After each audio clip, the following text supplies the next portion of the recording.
E69 news కి స్వాగతం. ముందుగా ముఖ్యాంశాలు. వికసిత్ భారత్ కు ఊతమిచ్చేలా బడ్జెట్ పీఎం మోదీ.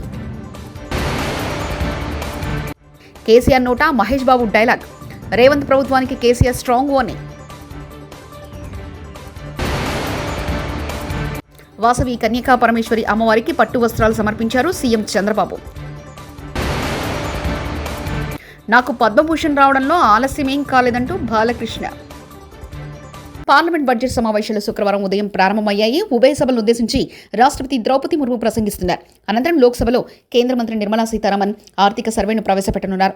కాగా పార్లమెంట్ సమావేశాలు ప్రారంభానికి ముందు పార్లమెంట్ ఆవరణలో ప్రధాని నరేంద్ర మోదీ మీడియాతో మాట్లాడారు. దేశంలోని పేద మధ్యతరగతి ప్రజలపై లక్ష్మీదేవి కరుణ చూపాలని ఆకాంక్షిస్తున్నట్లు తెలిపారు. సమావేశాల్లో అన్ని అంశాలపై చర్చ జరగాలన్నారు.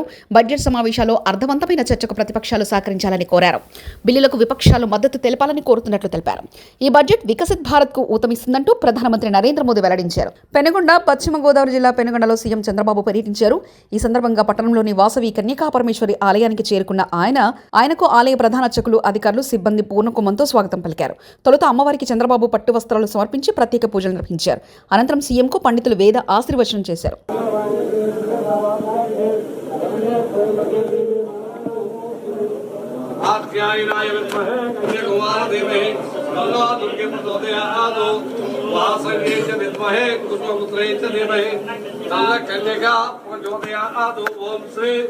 వాసవకన్యకా పరమేశ్వరి దేవ్యై నమః. సువర్ణ దివ్య మంత్రపుష్పం సమర్పయామి. సువర్ణ దివ్య మంత్రించిన ఒక పుణ్యక్షేత్రం ఇప్పుడే నేను దర్శనం చేసుకొని బయట వచ్చాను. మొట్టమొదటిసారిగా అమ్మవారికి ప్రభుత్వం తరపున పట్టు వస్త్రాలు సమర్పించడం పూర్వ జన్మ సుకృతంగా నేను భావిస్తున్నాను. ఆర్య వయస్సుల ఎలవేల్పు, స్త్రీల ఆత్మగౌరవాన్ని చాటిన కలియుగ పార్వతీదేవి శ్రీ వాసవి కన్యకా పరమేశ్వరి అమ్మగారు. ఈ అమ్మ ఆత్మార్పణ అనుకున్న చరిత్ర తెలిస్తే ఇంకా ఎక్కువ భక్తిభావం పెరుగుతుంది. ఇంకా ఈ తల్లి ఆశీస్సులు తీసుకోవడానికి అందరూ కూడా ఆసక్తి చూపించే పరిస్థితి వస్తుంది. అహింసకు, ఆత్మత్యాగానికి, ధర్మ నిరతికి, శాంతికి ప్రతిరూపం శ్రీ వాసవి కన్యకా పరమేశ్వరి. అమ్మను వేడుకుంటే శాంతి, సంపద, రక్షణ, ఆశీస్సులు మెండుగా లభిస్తాయని అందరికీ నమ్మకం. ఇక్కడుండే వాళ్లే కాకుండా దేశం మొత్తం వయస్సులంతా పూజించే ఏకైక దేవత కన్యకా పరమేశ్వరి కూడా నేను మీకు తెలియజేస్తున్నా. తెలంగాణలో ఏ ఒక్క పథకం సరిగ్గా అమలు కావడం లేదని మాజీ సీఎం బీఆర్ఎస్ అధినేత కల్వకుంట్ల చంద్రశేఖరరావు ఆరోపించారు. 6 గ్యారెంటీలను పూర్తిగా అమలు చేయడంలో రేవంత్ ప్రభుత్వం విఫలమైందంటూ ఆయన విమర్శించారు. రేవంత్ ప్రభుత్వానికి కేసీఆర్ స్ట్రాంగ్ వార్నింగ్ ఇచ్చారు. ఇవాళ శుక్రవారం జహీరాబాద్ నియోజకవర్గంలో బీఆర్ఎస్లో కార్యకర్తలు, నాయకులతో ఎర్రవల్లిలోని వ్యవసాయ క్షేత్రంలో కేసీఆర్ సమావేశమయ్యారు. ఈ సమావేశంలో మాజీ మంత్రి హరీష్ రావు పాల్గొన్నారు. కోహిర్, జహీరాబాద్, జరాసంగం, మొగుడాంపల్లి మండలాలకు చెందిన బీఆర్ఎస్ నేతలు, కార్యకర్తలు పాల్గొన్నారు.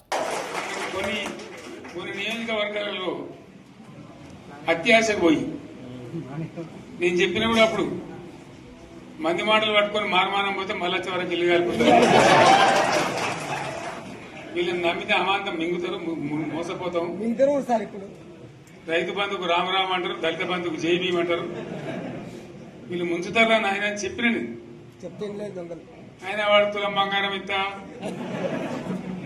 నీకు ఏంటి, నీకు బంగారం వడ్డానం పెడతాను కానీ ఆయన నమ్మి ఏమో మీ సంగతి ఎంతో చూద్దామని ఆయన వేశారు. వేసింది ఇరుకపోయారు, బావిలో పడ్డారు, అయిపోయి ఉన్నాయి అన్ని మీకు. మళ్ళీ మొదటికి వచ్చానా కైలాస మాటలో పెద్ద పంపించినట్టు అయింది. మళ్ళీ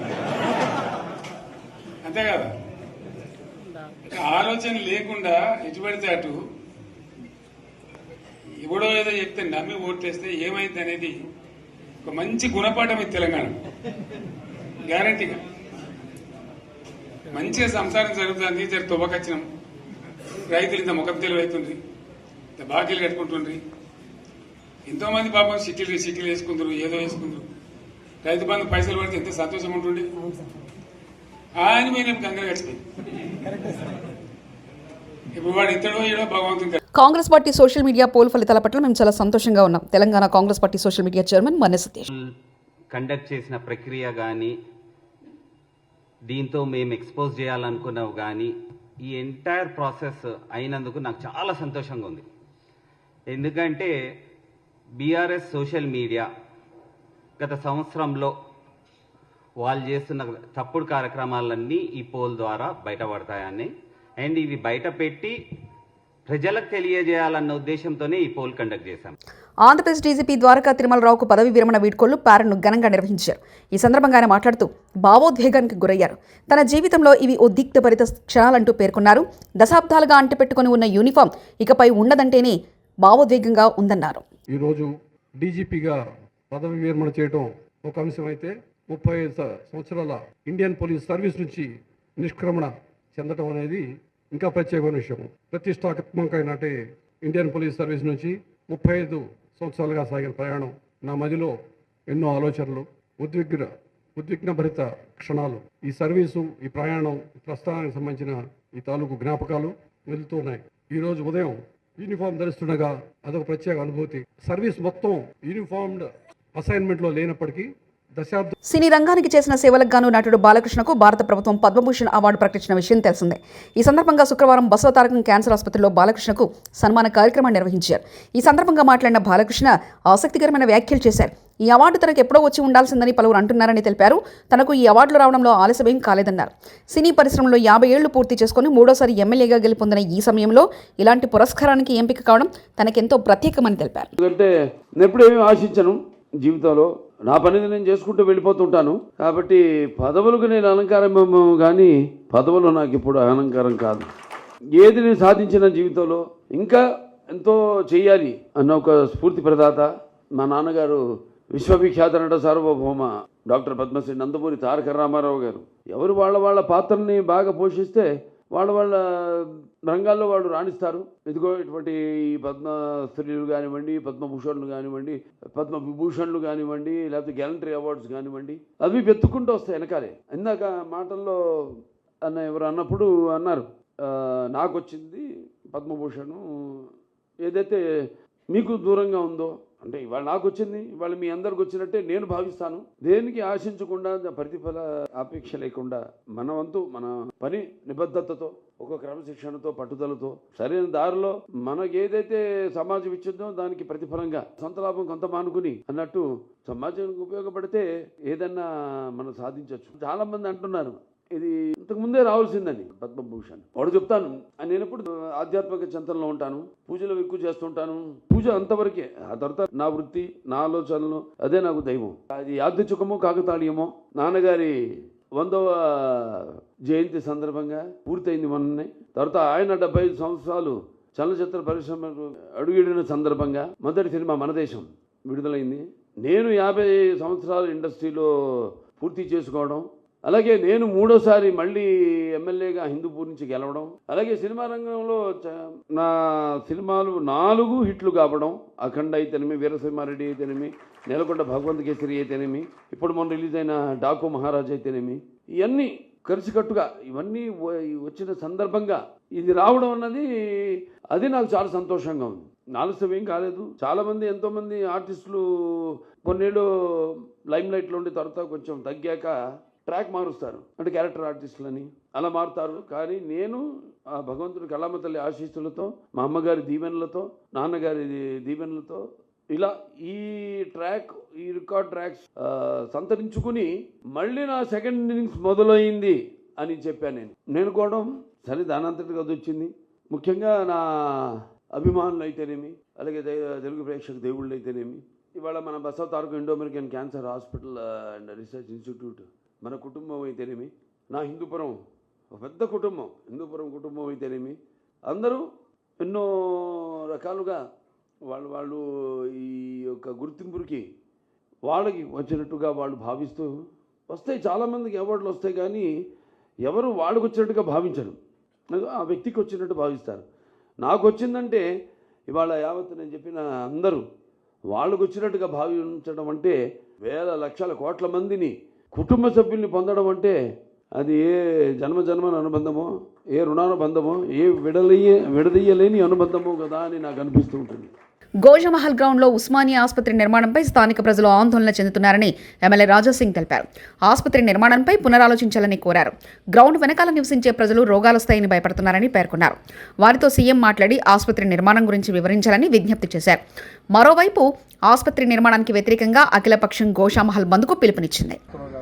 దానికి ఇనాగ్రేషన్ ఉంది, మీరు రావాలని నాకు సుప్రీం గారు కాల్ చేసినారు. నేను రేవంత్ రెడ్డి ముఖ్యమంత్రి గారికి ఒక రిక్వెస్ట్ చేయాలనుకుంటున్నా. Goshamahal ground back side Chandanwadi చాకనావాడి అంటారు, మొత్తం సరౌండింగ్ జనాలు. ఇక్కడ హాస్పిటల్ కడితే మాకు ఇబ్బంది వస్తుంది. కరోనా అట్లాంటి ఏదైనా ఒక రోగం వస్తే ఈ రోగముకి ట్రీట్మెంట్ ఇక్కడనే జరుగుతుంది. అక్కడి నుంచి వైరస్ మా దగ్గర రావచ్చు. అదేవిధంగా మార్చురీ ఇప్పుడున్న కండిషన్లో మనం చూడొచ్చు ఎట్లా వాసన వస్తుంది. ఒకవేళ ఇక్కడ కూడా మార్చురీ కడతారు, ఆ వాసన వల్ల మాకు ఇబ్బంది వస్తుంది. అట్లాంటి చాలా వరకు క్వశ్చన్ ఆన్సరు జనాల్లో ఉన్నది. నేను ముఖ్యమంత్రి గారికి రిక్వెస్ట్ చేసే ఒకవేళ మేము ఎన్నిసార్లు అసెంబ్లీలో మాట్లాడినాం. పాత ఉస్మానియాలో పోయి కూడా మేము మొత్తం వీడియో కూడా తయారు చేసినాము. అక్కడనే ఉస్మానియా కట్టొచ్చు అంత ప్లేస్ కూడా ఉంది, అది కూడా మేము మీకు చెప్పినాము. మీడియా జమిలీ ఎన్నికలొస్తే సీఎం చంద్రబాబుకు నష్టమని, అందుకే జమిలీకి ఆయన ఒప్పుకోరని మాజీ ఎంపీ కాంగ్రెస్ నేత చింతామోహన్ అన్నారు. జమిలీ ఎన్నికలొచ్చినా కాంగ్రెస్కు నష్టం లేదని చెప్పారు. ఏపీలో మళ్లీ జగన్ బలపడే అవకాశం లేదన్నారు. జగన్కు ఒక్క ఛాన్స్ మాత్రమే అడిగారని, ఇప్పుడు రెండో ఛాన్స్ అడిగినా ప్రజలు జగన్కు అవకాశం ఇవ్వరంటూ ఆయన కరాఖండిగా చెప్పారు. ఖండిస్తున్న ఏకసభ్య కమిషన్ తప్పు, ఇది చంద్రబాబు నాయుడు చేసింది, ఇది తప్పు, వెంటనే విరమించుకోవాలని నేను డిమాండ్ చేస్తూ, రెండో విషయం రాజధాని గుంటూరు తీసుకొచ్చారు. అసలు ఈ రాజధాని అనేది తిరుపతిలో ఉండాలని ఆ రోజు తరిమల్ నాగిరెడ్డి కమ్యూనిస్టు లీడర్ చెప్పాడు. వినలేదు జవహర్లాల్ నెహ్రూ. ఈ జిల్లా నుంచి ఉన్న ఎన్జి రంగా కూడా చెప్పాడు తిరుపతిని రాజధాని చేయండి అని. అంటే సంజీవ్ రెడ్డి పాపం కర్నూలుకు తీసుకెళ్ళాడు, కర్నూలు నుంచి హైదరాబాద్ తీసుకెళ్ళాడు, హైదరాబాద్ నుంచి గుంటూరు తీసుకొచ్చారు. మాకేమ సంతోషం, తీసుకురావడం సంతోషం, మంచిదే, చేయండి. మరి రాయలసీమ వాళ్ళు ఏమనుకుంటున్నారు అని ఎప్పుడైనా ఆలోచించారా చంద్రబాబు నాయుడు గారు అని నేను సూటిగా అడుగుతున్నా. నేను ఈ మధ్య కర్నూలుకి వెళ్ళాను. కర్నూలులో బెంచ్ ఇస్తా అన్నా అంట. ఆ బెంచ్ నేను తీసి ఇచ్చాను మదురైకి 92లో జయలలిత ముఖ్యమంత్రిగా ఉన్నప్పుడు. నన్ను అడిగితే పివి నరసింహారావు చెప్పి మదురై కోర్టులో అదేంది, దానివల్ల ఏం ప్రయోజనం? కర్నూలు, కడప, అనంతపూరు, చిత్తూరు, నెల్లూరు, ఒంగోలు జిల్లాల్లో అభివృద్ధి లేదు. ఈరోజు 10 జిల్లాలు ఉన్నాయి, 26 జిల్లాల్లో. నువ్వు 60,000 కోట్ల రూపాయలు రాజధాని నగరం కట్టేదానికి తీసుకొస్తున్నావు. 11,000 కోట్ల రూపాయలు తీసుకొని వచ్చావు, హట్కో నుంచి తీసుకొస్తున్నావు. 9% ఇంట్రెస్ట్తో 15 సంవత్సరాల్లో తిరిగి ఇచ్చేటట్టుగా 3 నెలలకు ఒక్కసారి అసల్లో కొంత భాగం వడ్డీ కట్టాలి. ఇంత భారాన్ని ఎందుకయా? నేను చూశాను, నేను సచివాలయాలకు వచ్చి చూశాను, జరుగుతూ ఉన్నాయి. 11,000 కోట్ల రూపాయలు అప్పు తీసుకొస్తున్నావు, కట్టు, నేను కాదంటాను. మళ్ళా 21,000 కోట్ల రూపాయలు వరల్డ్ బ్యాంకు నుంచి తీసుకొచ్చేదానికి రెడీ చేస్తున్నాడు. జర్మనీ బ్యాంకు నుంచి ఒక 4,500 కోట్లు, 4,500 కోట్లు తెచ్చేదాన్ని రెడీ చేస్తున్నాడు. మరి నువ్వు ఇంత డబ్బు తీసుకొస్తున్నావు, పక్క ప్రాంతాల్లో కనీసం రోడ్లు లేవు, బళ్ళు సరిగ్గా లేవు, మరి ఆసుపత్రుల్లో సూది లేదు, దూది లేదు. ఈ పరిస్థితుల్లో 60,000 కోట్ల రూపాయలు ఒక్క గుంటూరు జిల్లా పైన ఖర్చు పెట్టడం ధర్మమా నేను అడుగుతున్నా. రాయలసీమ వాళ్ళందరూ ఉడికిపోతున్నారు, బయట మాట్లాడటంలే, నేను మాట్లాడుతున్నా. వికసిత్ భారత్ కు ఊతమిచ్చేలా బడ్జెట్ పీఎం మోదీ. కేసీఆర్ నోటా మహేష్ బాబు డైలాగ్. రేవంత్ ప్రభుత్వానికి కేసీఆర్ స్ట్రాంగ్ వార్నింగ్. వాసవి కన్యకా పరమేశ్వరి అమ్మవారికి పట్టు వస్త్రాలు సమర్పించారు సీఎం చంద్రబాబు. నాకు పద్మభూషణ్ రావడంలో ఆలస్యమేం కాలేదంటూ బాలకృష్ణ. ఈ 69 న్యూస్ ఇంతటితో సమాప్తం. చూస్తూనే ఉండండి ఈ 69 న్యూస్.